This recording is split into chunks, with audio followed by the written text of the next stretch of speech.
give a fuck? Why do I give a fuck? Why do I try so hard? Why do I care so much? Welcome to Why Do I Give a Fuck? A cross-cultural conversation between myself, Diane Tate, and Johanna Thompson. In these times of great struggle and possible shift, we ask ourselves, why do we give a fuck about any of it? How does the lens we see the world through impact what we see? And what do we do about it? What do we do about it? There's so much going on to have something to do about in this moment in particular. So how are you doing, my friend? Well, I'm good. The main question is, how are you? I'm not good. Invite us all to just take a deep breath. Take a deep breath. Because there's a little bit of something happening in your part of the world. Of course, we're recording this today. It'll drop tomorrow. So for our listeners and folks that are watching,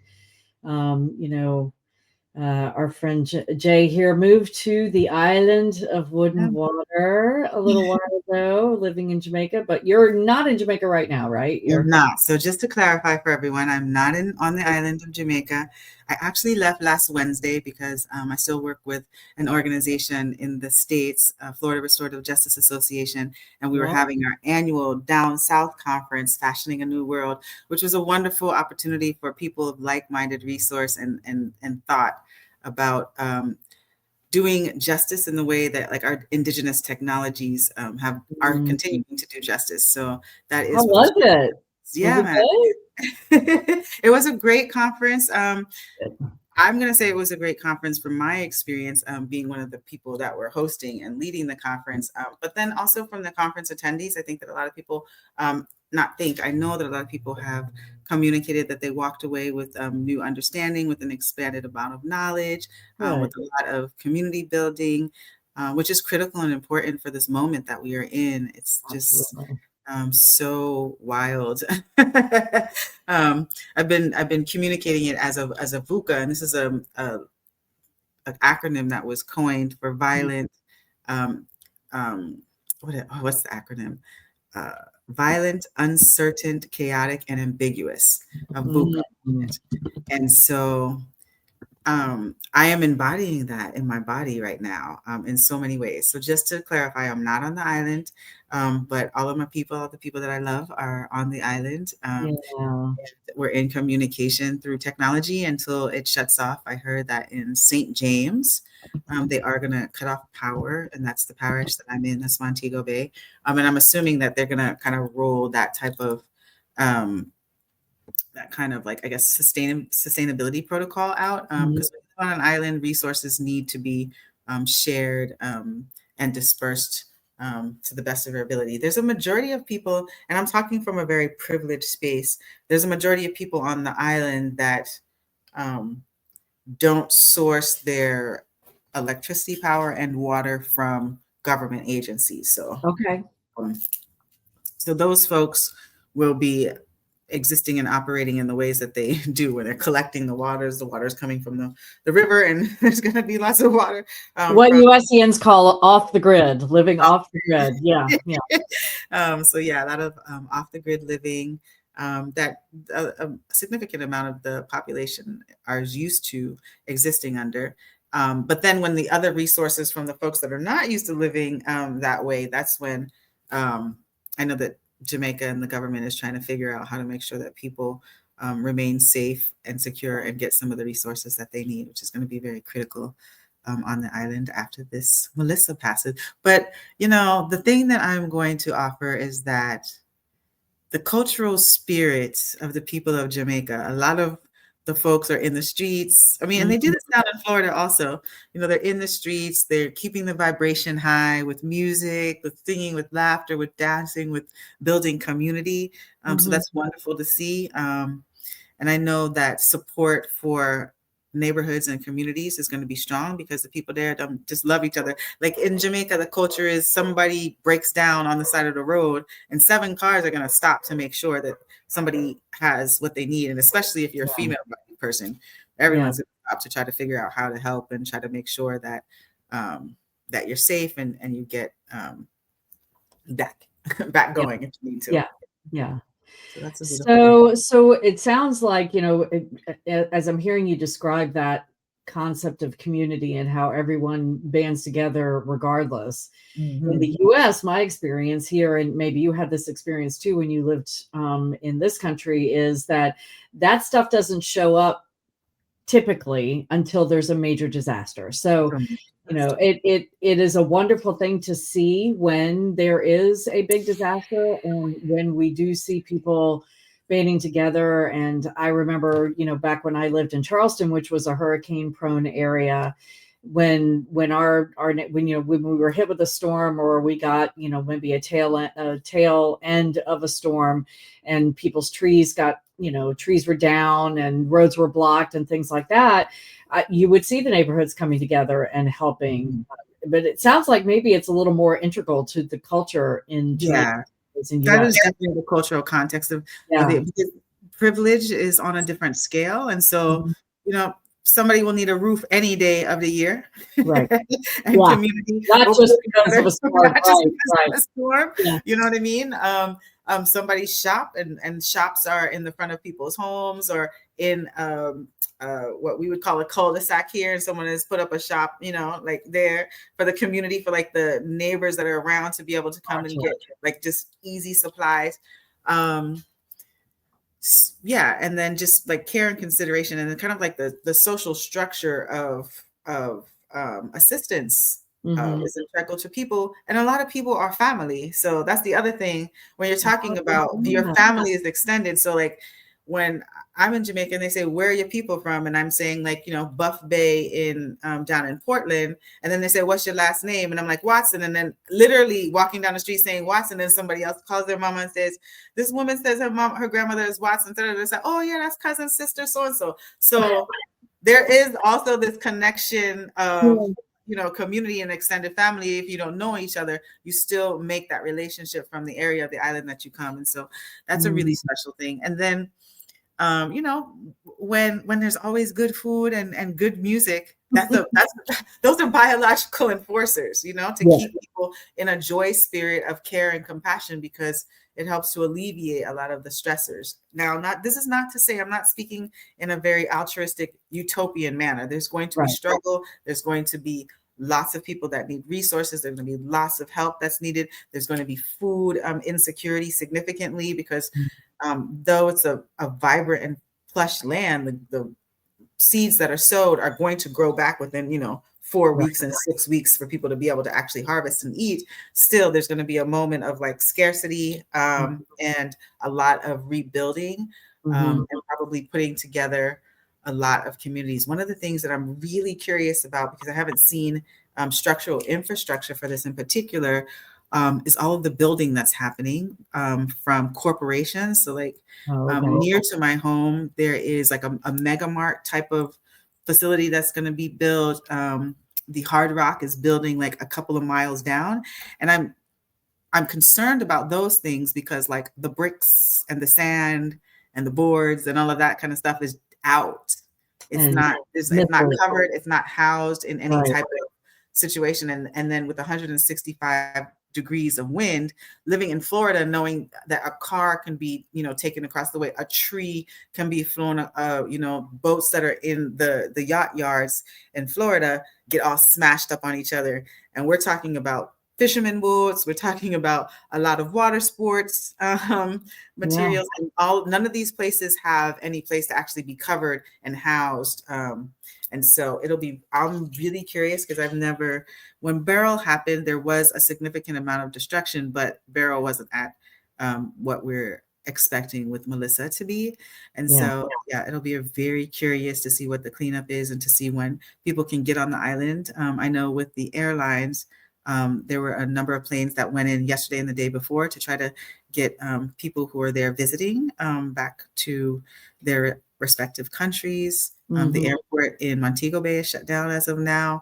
The airport in Kingston goes out into the water, so we're not sure what the impact of that is going to be, the runway. And so we have no idea what the storm surge and the impact of that is going to be for flights to get either in and out of the country. And so there's going to be, you know, waterlocked in some cases. And I am just in the mindset of the spirit of the people, always being resilient, being able to rise and being able to rebuild. And that is what my hope and my love and my intentions are. Yeah. Yeah. Mhm. I can only imagine. I mean, like, where is it living in your body right now? The Mhm. feeling of, I mean, what are you feeling right now in terms of, I know you've had a very busy weekend because you hosted this conference for your organization that you've been planning for months, and you know, any of us that have had anything to do with putting on a big conference like that, you're usually just depleted and exhausted, even if it's uplifting and even if it's a wonderful experience, it's draining, especially to be the organizers for such. I'm just curious about where in your body, you know, you're Mhm. feeling this right now. I appreciate asking that question because we don't really have opportunity to check in with ourselves or with each other like this typically. Um, if I'm paying attention to my body in this moment, I'm feeling it in my throat. Like I'm feeling it in my respiratory, like my ability to breathe full calming breaths. Got it. And I'm feeling it in my shoulders and my back more than anything. I haven't eaten today. So if I had Mhm. eaten, I probably, you know, I'm always stomach sensitive as a human being. I probably would be feeling that a little bit more. But those are the places that I'm feeling it. I'm happy and blessed to be um, on the States with my young person who is a very calming human being. And so as I I'm come not out the raised room, for right. as I come out the room all frantic, and she's like, "All right, mama, let's just take one day at a time. Let's Mhm. just hold on. Like if we are planting ourselves and grounding ourselves, we actually are okay." And I'm talking about like, you know, a very convoluted stress. So like in the very physical present moment, I'm dealing with, okay, what's going on with the island of Jamaica? What is it going to look like for me to get back there and to Right. assess what I need to put together there? And doing that without any resource because in the organization that I'm dealing with in this moment, one of our angel donors is done. And a lot of organizations, because a number of them were at our conference, are dealing with the same struggle of not Mhm. being able to have funding. And that's on an organizational level. We're not even talking about on an individualistic level where people are really struggling what their sustainability is going to be, Mhm. especially in the context of folks being reliant on something and the Mhm. things that you're reliant on being taken away from you without preparation, Right. without like this preparation. So like as far as food stamps and benefits and the rollback on that with the government shutdown and everything like that, folks who are traditionally used to having that support and not having any contingency plan of that, I'm sure are feeling the same things in their body in a really stressed out way. Mhm. Um, in the same way that corporations that do social justice and care work for people and are not having the same amount of resources, but having a much higher need out in communities, it really Right. does shift, you know, our priorities. One of the organizations, Capital Area Justice Ministries, that was with us over this weekend was recognizing people are calling them up with food insecurity, needing food security. I want to use the more positive language, Mhm. but figuring out how to build food security for themselves, which is, you know, when people don't have food, people respond to that because that's a Yeah. biological enforcer. When people don't have the care and resources that they need, there is a responsiveness. And I had a moment of, ooh, people are not going to be having their food.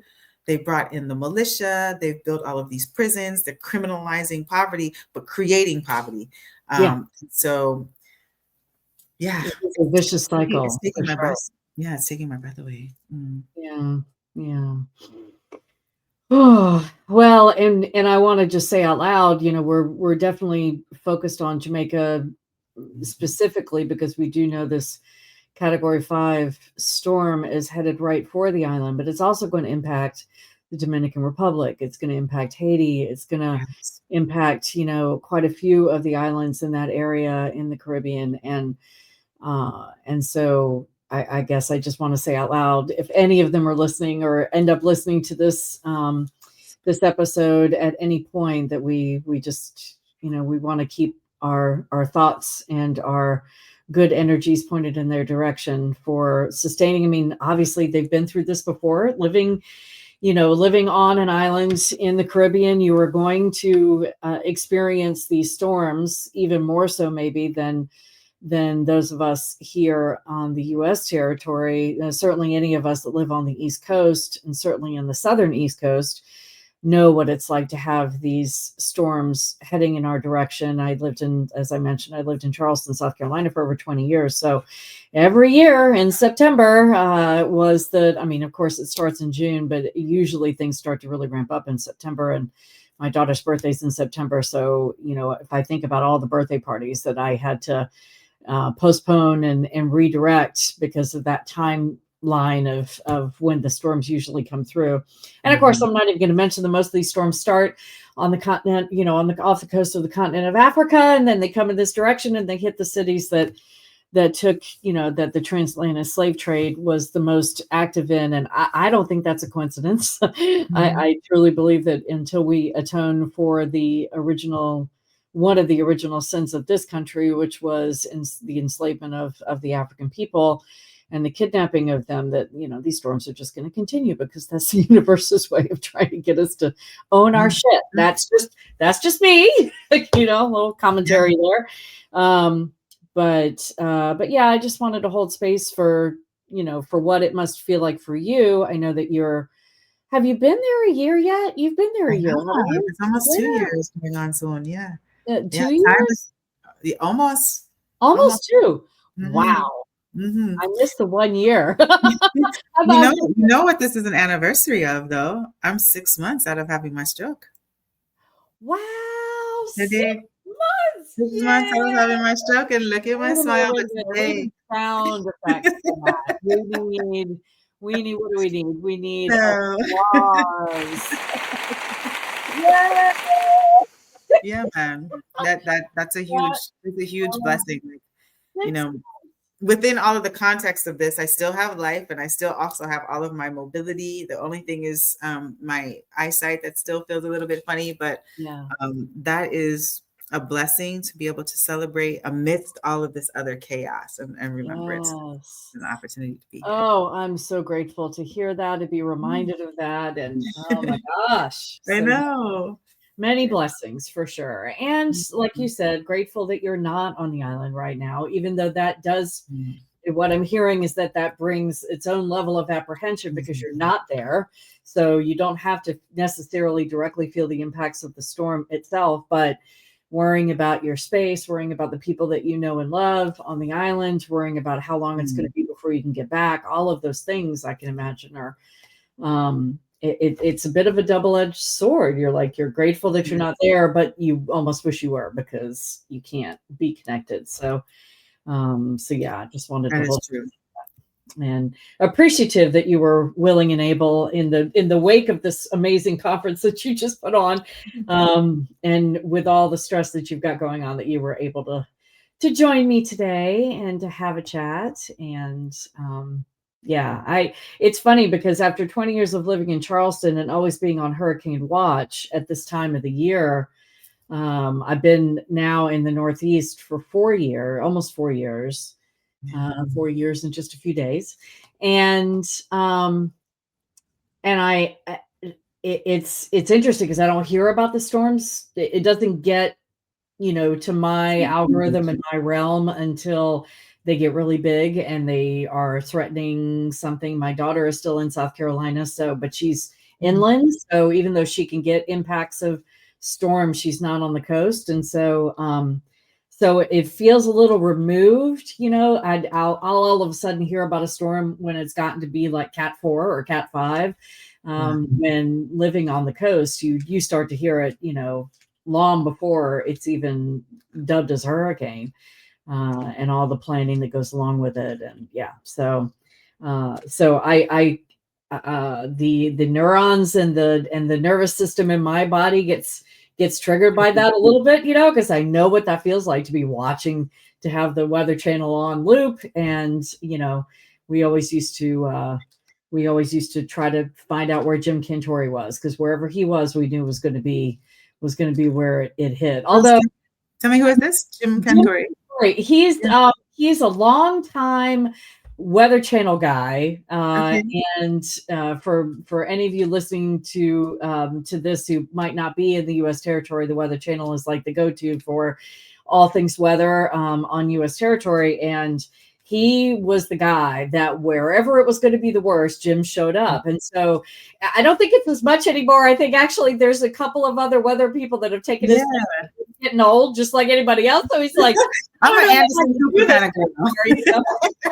No, but it used to be back in the day when my daughter was young. It was always like, "Where's Jim?" You know, we in the Charleston, you know, in our network, we were always like, "Is Jim here yet? If he's not here yet, we're going to be okay."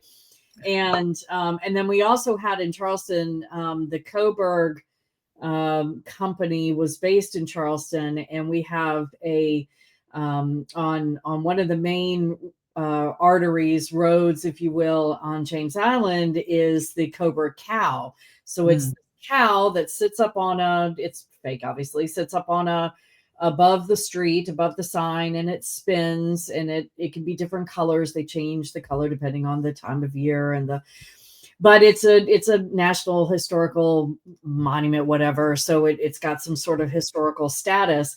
And so you always know that's the buzz. When the cow comes down, that's when everybody in Charleston's like, oh, they took the cow down. Now it's time to go to the grocery store and batten down the hatches because the cow came down. But by the same time, you know, the rest of the buzz is the cow still up? Is anybody seen? Has anyone been on Savannah Highway? Is the cow still up? As long as the cow's up, we're going to be cool. So that's interesting that you say that, because I'm wondering, because I also was off the island last year for Beryl, and I'm wondering if there is a thing for folks that are on the island right now that would signify to literally start to get serious about. This is a big one, right? Yeah, what this is. And as far as the reporting of the news of the weather, I haven't been able to access it as clearly as what we get when living in Florida. Right. Coming, you know, on all of the news stations. So I'm trying to access like the news stations that are actually providing consistent coverage. My consistent coverage is literally coming from my people themselves. Like someone calling me, send me a video of what's happening on the block. You know what I mean? Or like from their window, they're filming it. You know, like, are you okay? What are you doing to prepare? And preparation looks very different than what I'm used to experiencing. Everybody rushing to the store to get water and all of that kind of stuff. On the island, it's mostly more communities watching. I also got a call from someone, a neighbor, that said, you know, 2 of your windows are open. So I do know that the neighbors are also looking out, and those are windows that can't close on the house. But at least I know that people are like checking on other people's things. And I think that that's scary because I'm not there, and a call did come into me that said people are checking in. And that's going to be really critical, you know. Oh, go ahead. Yeah, I was going to say that's going to be really critical as far as communication and connection. There's also going to be, most people on the island use WhatsApp to communicate, both Flow and the other Digicel. I have Flow. Both Flow and Digicel said that they try to make sure that the infrastructure is strong, but then we're also used to those type of communications being cut off. So a lot of the people that I'm in communication with called me today, which is why I couldn't get on the time that we had scheduled initially, but called me today to like kind of give me the last updates before power gets cut. And power getting cut means that Wi-Fi and all of that is going to get cut. I was using kind of the satellite Wi-Fi, but I brought that in before I left off of the island. And so those might be the folks that have opportunity to stay connected. But if they're participating with Flow or Digicel, the communication lines are definitely going to get choppy. So people's ability to connect with their loved ones is going to be limited. Yeah, I saw something about that. I was on one of the social media apps earlier and was seeing people posting about what was happening. And I remember seeing something about asking, one of the posts was about asking government entities to make something free and accessible to everyone, because not everyone had WhatsApp, or WhatsApp was possibly going to go down, I guess, because of Wi-Fi. And yeah, I mean, I'm sure, like we were saying before, anyone that lives on an island in the Caribbean understands what it's like to weather these storms, and has been through this many times before. And so likely has their own system of what they do and how they prepare. I thought it was really interesting, your point about these larger companies that are building really large structures, and whether or not they took the time to batten down their hatches, I mean, they're in the heart of hurricane season right now, and it doesn't end until November. And so it's like, did they take the time to make sure that those materials that will become missiles, like you said, even in 100-degree winds, much less 160, and an island is, in the US, I think we get accustomed to these storms, because we're so much of a bigger landmass, right? That when the storm comes inland, it tends to dissipate, or at least we're seeing that change with climate change and the storms being bigger. And we're starting to see with Helene, for example, that came across the Florida panhandle and then went up into the North Carolina mountains. The ferocity with which that storm kept its power as it went up into the mountains, and that's not typical. Typically, hurricanes, once they hit land and they run into trees, and certainly if they hit any kind of mountainous region, it usually dissipates it fairly quickly. And so but an island doesn't necessarily have, even though Jamaica has mountains, and a lot of these Caribbean islands that were volcanic in nature or in their formation have the topography that could slow it down. It's such a small landmass. Yeah. And this thing is massive. I mean, it is. Yeah, no. It is. You see a picture of the size of the hurricane. It's like 4 times the size of the land. So that's one. And it really is. It doesn't dissipate it at all. It's the aftermath, it's the effect. So like we're talking about storm surge. When you are mentioning the resorts, most of the resorts are on the waterfront. And so they're going to be impacted significantly. I haven't been on the island long enough to know what the politics are about those major corporations and their responsibility to infrastructure. I'm not really curious. I mean, I'm not really clear about what that looks like for the island, but I can imagine that, the way that I understand and know corporation coming off of U.S. territory is that what they're going to be mostly concerned about is the loss to their property and less the loss to what's happening in communities. Though there is a consideration that most of the people that work for those corporations are coming from communities. And if they don't have transportation to the resort, or if they don't have shelter from leaving the resort, if they don't have food, that is going to look very, very interesting. Yeah. And I haven't had the experience of knowing what that looks like, but I am very curious as to like what infrastructure looks like. And environmental justice, when we're on islands like that, become really much more difficult for female-bodied people because we can't negotiate the environment the same way that male-bodied people can.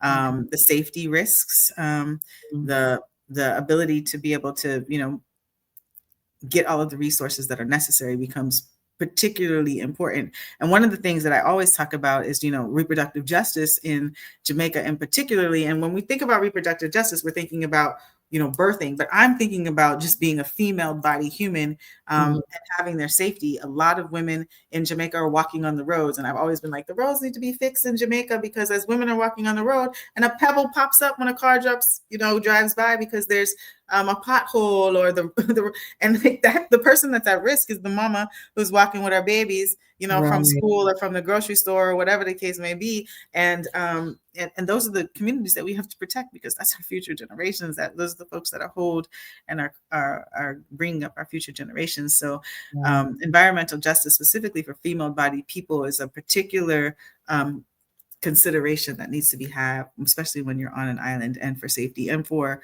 the social structures of support that happen on the island.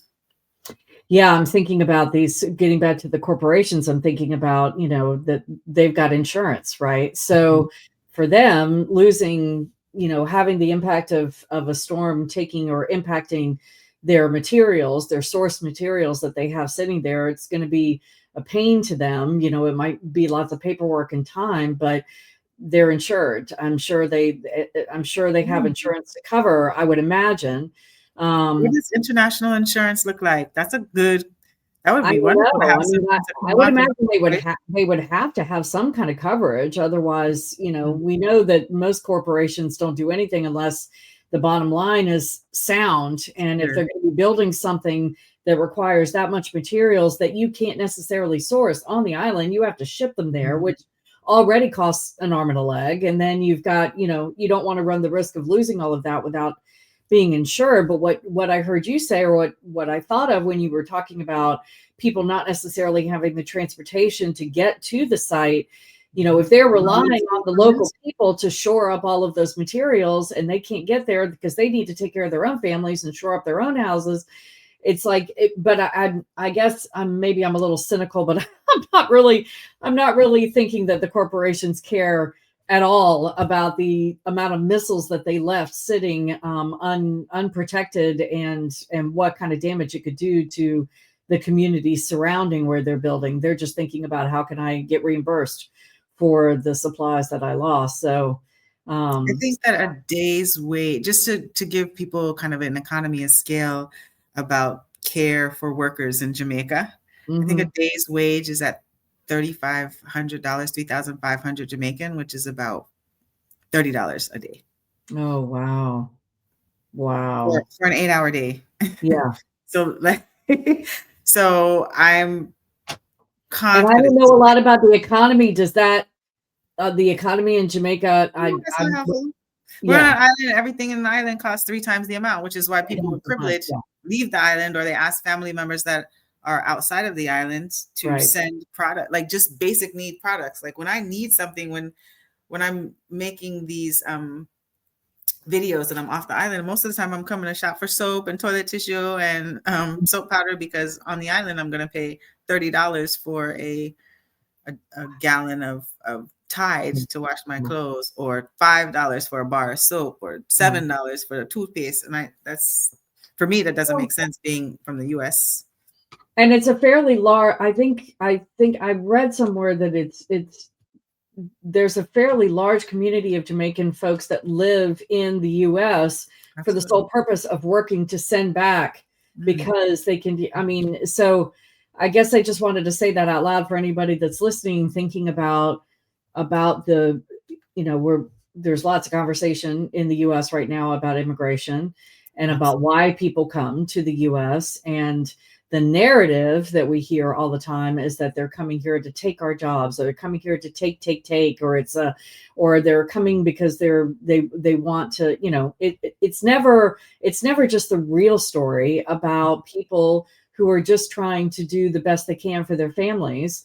and Absolutely. and if they can come to this country and work and earn a higher wage than $30 for an 8-hour day, and be able to send us, but they've got to manage their life here Yeah. while they're trying to, so they work a lot so that whatever they make extra, they can send home. I mean, there's, and that's not just Jamaica, that's not just the Caribbean, it's anybody from any Many country. countries, it's Any many countries, but that's the country. resilience of countries that are like, and that's why I started to like really just snap it up, because that's the resilience of people that Yeah, come from places with less resource. Because the other reality is that folks that do come and sow into a different economy, one, they're sowing into that economy. So folks that yeah, come over here that are joining our armed forces, that are yeah. working in our restaurants, that are That are paying way more doing taxes than the doing corporations are paying. Thank you very supporting much. our social services, are Yeah, sowing into one economy, and they figured out a mechanism to be able to make sure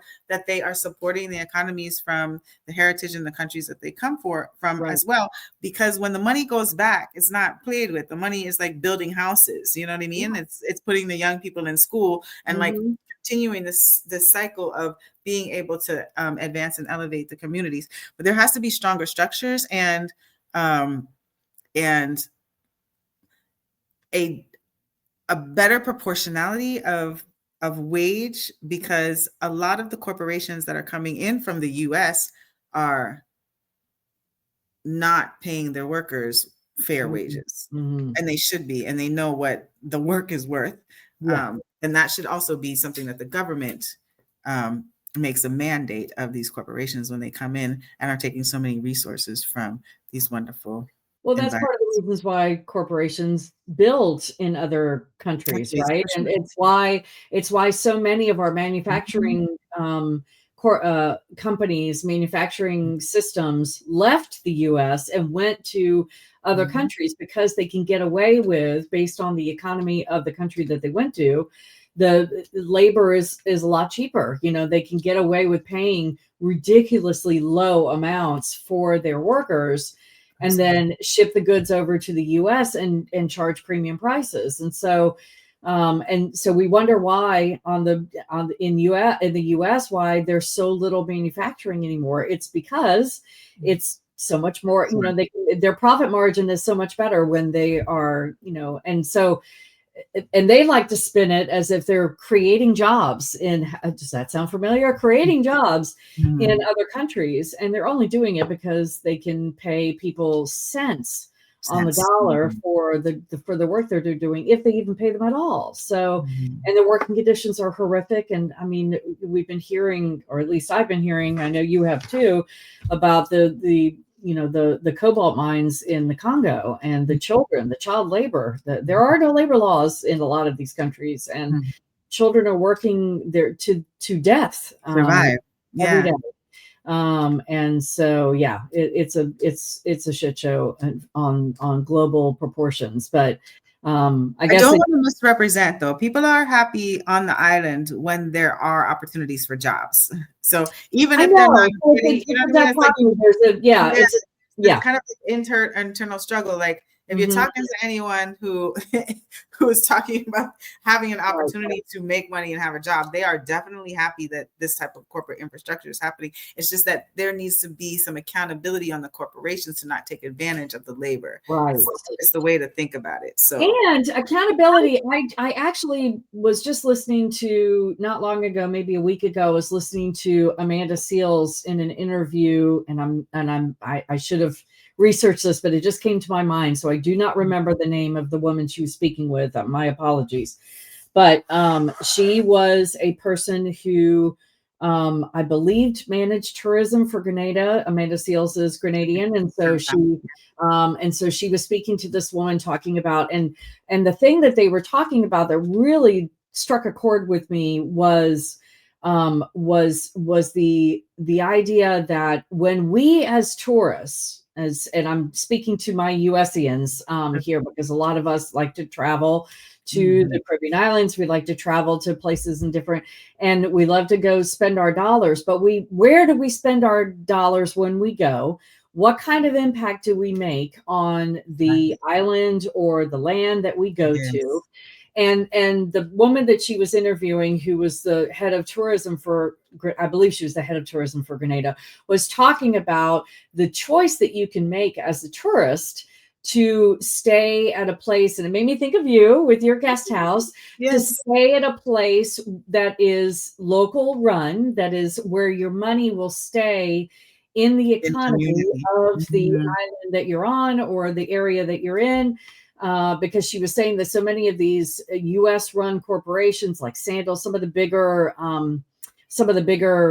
names that you would go to these all-inclusive Sandals, Riu, beaches. I can't name them because they're all on the bottom of my report. They're all there.